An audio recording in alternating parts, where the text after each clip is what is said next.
આજની વાર્તાનું નામ છે ખિસકોલીએ પાઠ ભણાવ્યો।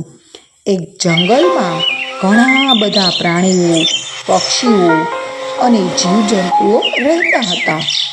તેમાં સિંહ જંગલનો રાજા એટલે તે સ્વભાવમાં ખૂબ ઘમંડી અને ખરાબ હતો। તે પ્રાણીઓને ચીડવતો, તેમનો પીછો કરતો અને ઘણી રીતે ડરાવતો રહેતો। જ્યારે પ્રાણીઓ ડરીને આમ તેમ ભાગ્યા કરે તેનો આનંદ તે લેતો।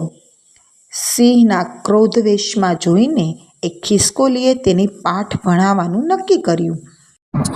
તમે જંગલના રાજા ભલે રહ્યા, પણ બધા પ્રાણીઓ તમારાથી ડરશે, હું નહીં ડરું। એ ખિસકોલી, તારું મોઢું બંધ કર, નહીંતર તને હમણાં હું ખાઈ જઈશ। તો ચાલો લગાવું શરત, તમે જીતો છો કે હું જીતું છું? ચલો।